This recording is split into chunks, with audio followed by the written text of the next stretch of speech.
Reading a sewing pattern can feel overwhelming, so let's break things down and make it easy so that you can start sewing.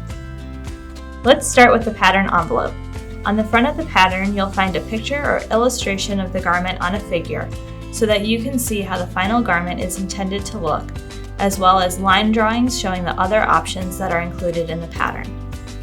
Near the pattern number, you'll find the size range for the pattern.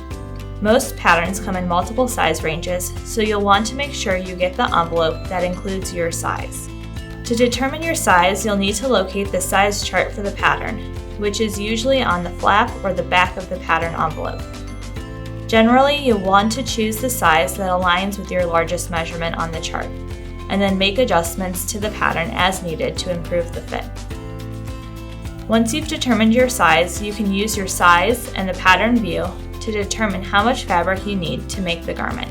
If multiple fabrics, a lining or interfacing is needed, they will be listed in this chart as well.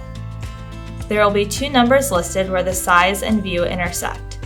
These are for the different standard widths of fabric, 45-inch and 60-inch. The bolts of fabric will indicate the width of the fabric when you purchase, and if you are using a stripe, plaid, or fabric with a one-way print, you'll want to purchase additional fabric for pattern matching or to maintain the direction of the one-way print. Above this chart is the list of suggested fabrics for the garment. There's also a list of non-fabric materials you'll need to finish your project, things like buttons, zippers, elastic, and thread. Inside the envelope are two packets, the folded paper, which includes more details about the pattern and instructions for cutting and sewing, as well as a tissue packet with the pattern pieces. On the instruction insert, you'll see line drawings detailing each view option, as well as the back view. You'll also see this diagram showing the different pattern pieces and the index below showing which pieces are needed for each view.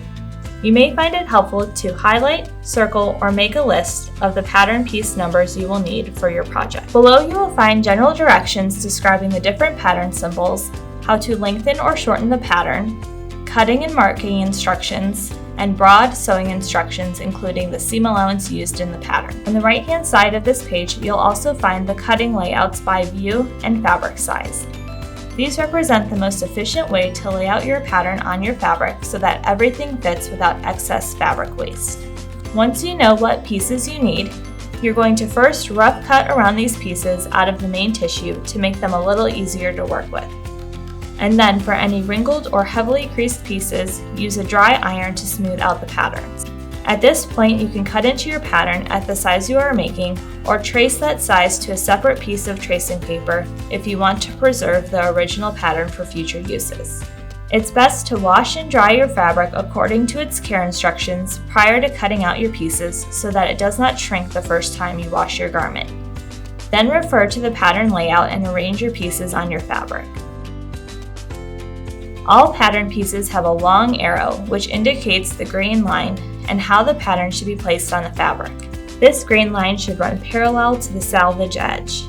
The pattern will also indicate how many of that piece you need to cut. Many pattern pieces will indicate to cut two, like this sleeve, which you would cut at one time with the fabric folded so that you end up with a right and a left sleeve. Other pieces like these facings have this notation on one side, which tell you to line the edge up with the folded edge of the fabric, and then cut one piece on the fold, which will then open up as a symmetrical piece. As you cut, you'll want to pay attention to markings such as notches, which look like this, and dots, which might indicate the placement of a pocket or the end point of a dart. For notches, since they are on the perimeter of the piece, you can cut them out like this to mark them.